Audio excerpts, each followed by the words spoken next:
Hey, happy Saturday. Welcome to an extra special Snap Take. I'm Glazer of the Snap Judgments podcast, and I'm happy to be with you on this wonderful Saturday. Spoiler, I'm taping this in advance. I really wanted to talk about this deck. This is partially a bonus video, but partially this deck is so good I had to get this video out. I had to talk about this. But before we go, I want to explain to you why you should sub. First of all, if you haven't, yesterday's Snap Judgments podcast released. We spent an hour talking about how to be the best player you can be in Marvel Snap with phenomenal player KM Best. Next up, we have the biggest season pass giveaway that is coming to you Monday. Make sure you're subbed. Make sure you ring that notification bell. You don't want to miss it. We give away 5 season passes and have a grand prize. You'll have to wait to see what that is. Next up, by following us, you get to stay ahead of the meta, small channels, get you the best decks before everyone on ladder is playing them. If you join us on the Snap Fan Discord, we are Snap Fan's official podcast. There's a Snap Judgment section. We will help you personally get to Infinite if you join the Hankin' with the Hosts little chat. Finally, support the little guy. We're small, we're growing, and we're here for you. All right, enough of that. Let's talk about this amazing, amazing deck. Okay, cool. Sera Miracle is one of my favorite archetypes. It's the first one I hit Infinite with. This is a deck by Revis. Revis is a phenomenal creator. You've seen Revis around. You've played his decks, even if you don't know it. He's not nearly as well known as he needs to be. He spends a little bit too much time in bot hell. But this deck has so many cool combos. The obvious one, the obvious thing this does is play Sera to drop a bunch of twos on the last turn of the game with Kitty and hit Monkey to gain a lot of power. Ideally, as you do this, you're playing these cards on Angela and Bishop as a way to gain a bunch of power as well. Kitty on Angela over and over again is a completely absurd play. Kitty over and over again while Bishop is out is a completely absurd play. You can do all of this stuff on the last turn of the game. You want to play Hit Monkey with Mysterio. Mysterio's 3 triggers on Bishop and 3 plays for Hit Monkey.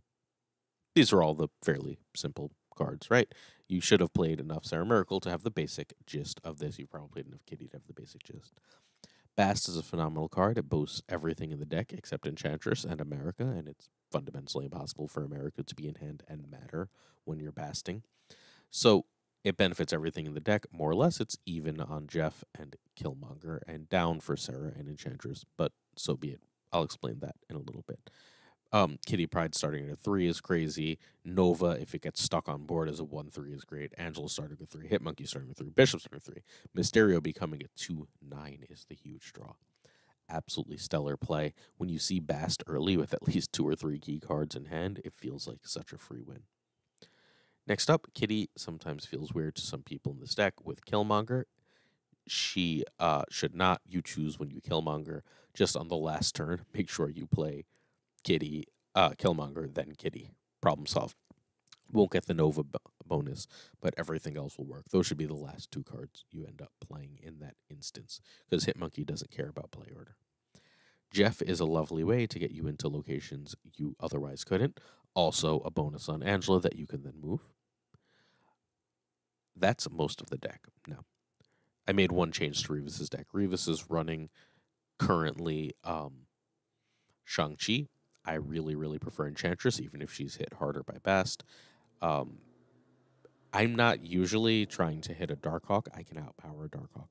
What I really want to end up stopping are those rare Sandmans. And I'm very generally, I like trying to hit a Professor X. If they're going to get that lane, I'll forego a Sera. And I really, really, really love on 4, if I can, hitting a Zabu. Zabu is what gives those decks so much power, and if you can stop that, it's fantastic. The last card in the deck is America Chavez. America Chavez is a consistency piece. You really want to see Kitty early. You really want to see Bishop and Angela on curve. You really would love to see Bast early. You really would love to see Sera by 5. America is a 4 or 5% chance greater on most of those, 6% on Sera, like 4% on Bishop, etc., etc. But when you add it all together, America is worth it. Are you ever playing America? If they wave, there's like worse plays, right? So possibly, but not necessarily. Please try and read if they're going to be the wave deck. That's going to be your obvious bad matchup. The Doom wave deck that was featured in Thursday's video, again, will be linked in the description, is going to be the matchup you're going to have the most trouble with. Everything else should work out really straightforwardly. This has a very solid matchup into the stats.com deck. The big problem with that matchup is, unfortunately, very often that if you draw rocks, it can screw up what you're trying to do. So if you can avoid drawing rocks, you have a good matchup there. And against other kitty decks, that you can sometimes master strength, and that last turn Killmonger goes a really, really long way. If you are losing to those decks, I have not been, because I've been managing to throw priority reasonably well to them and then Killmongering them. But if you are having trouble, that's when you would change Enchantress for Shang-Chi to hit those She-Hulks, Kitty Prydes, and Hitmonkey. But at that point, you're throwing priority again, right? So that's how you play this deck. This deck is super sweet, super strong. You got to check it out. I'm also going to link, of course, in the description, Revis's channel and Revis's own excellent video on this deck. Next up, we have another one of our YouTube friends. Nerf Herder has Venom Point Slam. This deck isn't quite as good, but this is for our friends who miss their Shuri. If you are sitting there going, man, I really love playing Shuri. I thought it was like super fun. And now you pulled Sauron, who's suddenly unexpectedly pull 3. This is the deck for you. Nebula is the one card that's a little iffy because, well, Nebula has taken a hit if you're seeing a lot of Kitty. If you're not seeing a lot of Kitty, Nebula's great. If you are seeing a lot of Kitty, maybe that wants to be Sunspot. Maybe that just wants to be Iceman. Cool.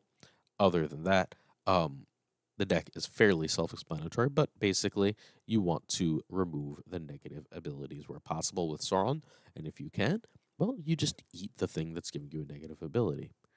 If you eat enough big stuff, let's say you get 0 Maw in one lane, and then maybe a Typhoid, right? That's 20 power. You can just Venom that. 20 power is a lot. At that point, you have a choice of Taskmaster or Zola. You have a reasonable amount of consistency in seeing these things for America. If you don't see these cards, you don't see Venom, you don't see the exact right combos, you'll note that everything you can eat is supposed to be pretty big here. Try and eat Lizard before he gets the -4, please. But everything you can eat is supposed to be pretty big here. If you don't get that, you have a regular Typhoid Mary, Red Skull, Taskmaster, Typhoid Mary, Red Skull, Arnim, Zola gameplay. You're just dropping big bodies. You fundamentally want Sauron or Venom in every game. You can do, I mean, you're totally fine with both. But in order to really compete, you need Sauron to get rid of the negative effects or Venom to eat them. If you have either, this deck drops a lot of power in a way a lot of current meta decks aren't ready to handle. This is one for you degenerate Shuri players. Cool? All right. That's it for our quick Saturday video. I really hope you enjoyed it, and I hope you'll check back Monday for a big old giveaway. Thanks for joining us. Always a pleasure, friends. See you soon.